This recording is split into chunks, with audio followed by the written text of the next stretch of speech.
What is going on, beautiful people? Welcome to another episode of the Narcissist Code. I'm your favorite self-aware narcissist, Mr. Lee Hammock, also known as Mental Healness from TikTok, Instagram, all over social media. If this is your first time seeing my face or hearing my voice, I'm a diagnosed narcissist, and I use my platforms on social media to raise awareness for narcissistic personality disorder, get more people into therapy, and also in the process of doing all of that, validate the victims and survivors of this disorder. Today's episode is going to be about therapy. Why do narcissists avoid therapy? Why do people in general avoid therapy? Because therapy is tough. Therapy is hard. There is pain in therapy. I get so many people that ask me, why can't they get their narcissistic person into therapy? Why doesn't their possible narcissist go to therapy? And if they do go to therapy, why doesn't therapy stick? Why don't they like therapy? You like therapy, Lee. Like, you've been in therapy for 4 years and you make things in your life work. Like, why can't I get my person to do this?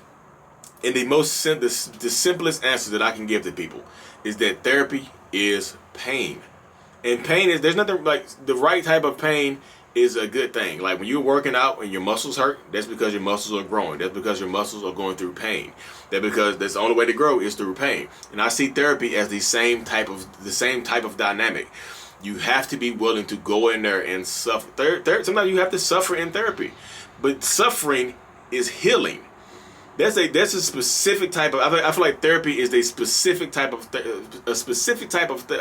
suffering that is catered towards healing people and helping people heal from the wounds of their childhood and helping people get through and work through the issues of their childhood. Like, I go to therapy and it hurts. Like, I don't think I went to a therapy session so far in the last 4 years that I've been in there. I've been smiling the whole time, and I'm just like, I love it. I love this. Like, this feels great. No, you go in there and sometimes you have to close your eyes and imagine scenarios when you were 6, 7, 8 years old. You have to talk about relationships and trauma, stuff that people don't want to talk about. It hurts to talk about some of this stuff. It hurts a lot of the time. Like, a lot of the time, it literally hurts. It's literally painful. It literally can. Sometimes if you get a narcissist that goes to therapy and they come home, they might be on a little high. They might be skipping through the house like, wee, therapy was great today. My first therapy session, I loved it, because they only ask your name and some leading questions to figure out who you are. They can't treat you if they don't know what's going on with you. They can't treat you if they don't know the root cause of the problems or the issues that you are experiencing. They can't treat you, point blank, period. So I think a lot of people, when you get a narcissist into therapy, there's pain in it. Like, it hurts. Like, imagine going to sit in the therapist chair as a 32-year-old man talking about how 7-year-old you couldn't protect yourself from trauma. You have to dig back deep and go into your mindset and deal with the stuff that you have to go. Grown adult you has to go talk to young you that couldn't protect yourself. Grown you can protect you, but young adult you, not young adult you, like adolescents Lee, couldn't protect themselves at 7 years old. But guess who can protect themselves? Grown adult Lee at 36 years old, at 32 years old, 35, 40. I can protect myself. And I have to go back into my mind and realize and talk to young me and let them know, like, it's okay. You're going to be okay. Life gets better after this. This pain that you're in right now, this suffering that you're going through right now, it doesn't last. It gets better if you allow it to get better. Going through that process, going through that hurt and that pain, and healing and forgiving yourself for not being able to protect yourself, somewhat forgiving the person that put you through that pain. You don't have to reconcile. Shout out to my man or my woman who pointed out the difference between forgiveness and reconciliation to me the other day. You can forgive the person who put you through that pain, put you through that trauma, but you don't have to reconcile with them. You don't have to allow them back into your life to put you through more pain.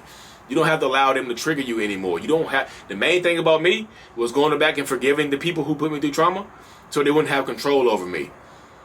She said, my therapist calls me Damon, my first name. She said, Damon, you have an issue with people having control over you. You have an issue with authority. Your ego is too big. It's like, you don't like people controlling you, right? I'm like, nope, I hate when people control me. It's like, well, when you think of your dad and you get angry, this is him controlling you, correct? That's him giving you power over you. That's you giving him power over you as an adult. He might have had power over you as a child, but he doesn't have power over you as an adult unless you give it to him. You can take that back from him, but you have to go through the pain and suffering of healing from this trauma that made you who you are right now. You have to go back into your mindset and realize that you can let your guard down against people in your life right now. You don't have to put people through pain and suffering because that's what you went through. You can protect yourself as a young person, but guess what now? You can protect yourself now. You're well equipped. You're 6'3", 240 pounds. Not many people are going to try to do any kind of harm to you. You're good. But when you were 7 years old and weighed, 50, 60 pounds, and people could put their hands on you, people could hurt you, slap you across the leg and slap you across the face and stuff like that, you couldn't protect yourself, but you can now. Therapy is pain, y'all. I'm telling you. It hurts going to therapy, but it's so freeing, it's so healing, it's so cathartic. I'm telling you, the release that I get when I go to therapy is just insane. Like, I feel like a new person. I feel like a better person. Because I've been doing this for 4 years. It's like a high I get when I leave. I go through pain while I'm in there. I go through pain while I'm in these Zoom sessions. But when I leave, when I log off and they go, you know the sound when Zoom goes off. When that sound goes off, I'm better. I'm better for it. I'm better through that. I'm better because of the suffering. I'm better because of the pain. I just am. I'm 100% better right now than I was 4 years ago.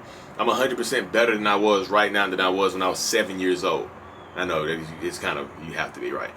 But I'm 100% better. I just am. I'm thankful right now. Pain hurts. And most people run away from that pain because they don't want to deal with it, because you have to come to the realization that maybe your parent wasn't as good of a parent that you thought they were. Maybe your protector wasn't as good as a protector as you thought they were. You have to deal with that. You have to go to therapy and listen to that and process that trauma. Why do you keep picking narcissists? Because maybe your mom wasn't the mom that you thought you had. Maybe if you ask the right question to a therapist, the therapist asks you the right questions, you go in there, sit in that chair, you realize your mom was a terrible person to you growing up. She wasn't the guiding light that you thought she was. Maybe because that hurts. You don't want to look at your mom like that. You don't want to look at your dad like that. You don't want to look at your sisters, your brothers, your parents, your grandparents, your friends, your relatives. You don't want to, your teachers, your principals. You don't want to look at them like that. It hurts to look at people. It hurts to look at people that you held in such high esteem. It hurts to look at them in a different light. And it's not even negative light. It's a different light. It doesn't have to be a negative light. You can paint it. It's possible. You know what I mean? Yeah, it's possible to look at that through a different light, but like, does it help you heal? That's all I care about, y'all. I care about helping people heal. People like, Lee, you have so much empathy now. I care about helping people heal and get through it. I get so frustrated when I can't help people. It gets on my nerves. It puts me through pain and suffering. I don't like getting emotionally connected to people. So when I get emotionally connected to you, I want you to win. I do. I really want you to win. And I want people to go to therapy. I want people to go to therapy and suffer. Because at the end of that suffering journey is so much freedom, and like, you release it. Nobody has hold over me anymore like that. Not from my childhood. I took my power back from my childhood. I took it back. I'm taking it back right now. I'm still some stuff I got to work through. It's a journey. It's a journey. It really is a journey. It's my healing journey. Only a healing journey. Shout out to Kyle. But you see that. But it's a journey. It's definitely a journey. You go through pain. You go through suffering in therapy. People don't want to do that. People don't want to process that. That's why they run from the therapist chair. And there's a stigma. There's a stigma associated with it too. Because if you go to therapy, you must be crazy. Something must automatically be wrong with you if you go to therapy. You are admitting that you have a problem. You know, narcissistic people, we don't have problems. You're the problem. You're the issue. So if I go sit down in this therapist chair, the only thing they're going to tell me is that I need to get away from you because you're the issue. You see how that works? They're going to therapy is first admitting you have an issue, admitting that you're not a perfect person, admitting that you put people through pain. And here's the kicker right here. Once you get deep enough into the therapy, the one thing that's going to probably hurt you the most, that hurts a narcissist the most, that hurts anybody the most, is when you have to get to the point where you have to forgive yourself for hurting other people. You have to get to the point where you have to forgive yourself for putting other people through pain and suffering. You have to get to that point. And that's tough right there, y'all. That's the toughest thing. I'm still doing that today. That's one of the toughest things you have to do is forgive yourself for hurting other people and putting other people through pain. But like, that hurts. First of all, you have to forgive other people. That's tough. But forgiving yourself, and you have to reconcile with yourself. Or do you? That's a mind thing right there. Think about that. If you made it this far, 10 minutes in, I appreciate you, a soldier, going to give me that flex. But you have to literally forgive yourself, and like, do you have to reconcile with yourself? Because that's an old version of you. I forgive myself for putting people through pain because I didn't know the pain that I was going through. I took it out on other people. And for the rest of my existence, I'm going to make up for that by being a better person, being a better human being, by exhibiting more powerful, more strength, better behaviors. That's what I'm here for. That's what I'm doing right now. Because I suffer. I go to therapy and suffer for other people. So other people can see my journey and people, like, I get negative comments every day. Somebody sent me a message the other day. Some little girl sent me a message, called me a disgusting human being. And here's the kicker to that, though. She called me a disgusting human being because she saw another video with somebody else in it. She thought it was me, and called me a disgusting human being. Of course, I called her. I talked some little trash to her. Forget it. I didn't know. I'm like, you can't make me. You gonna say, I'm a minor? Like, I don't give. You gave me my inbox. You're a minor, little girl. You came in my inbox and talking trash. I'm gonna call you talk trash. I ain't know how old you were. Like, who cares? Like, don't talk to grown men. You knew that you were a minor before you talked to a 36-year-old man and called him a disgusting human being. What I'm gonna say to you, bam, gotcha. But therapy is taking your power back, but you have to go through a journey of pain to get to that power.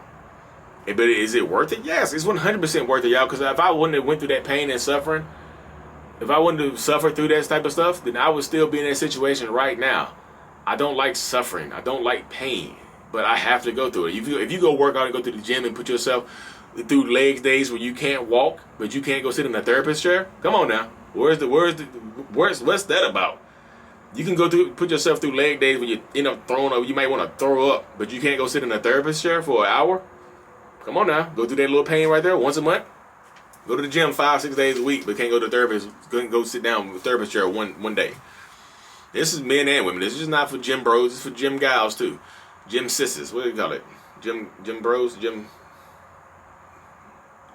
not the H word to rhyme with bros. I know it's not gym bros with an H instead of a BR. But anyways, y'all. I hope this episode helps. I hope this episode reaches the right people. I want this episode to touch the narcissistic people or the people that are dealing with narcissists that want to go to therapy. Pain is stuff. There's pain in there, y'all. There's pain. If you're a victim of narcissistic abuse, you have to forgive yourself. The crazy thing about it is you have to forgive yourself for allowing yourself to go through this for so long. And then that way you can get out of it. Power up. Take your power back. If you listen to this on Apple Music, please hit that 5 stars for me. Mental Illness is out. Peace.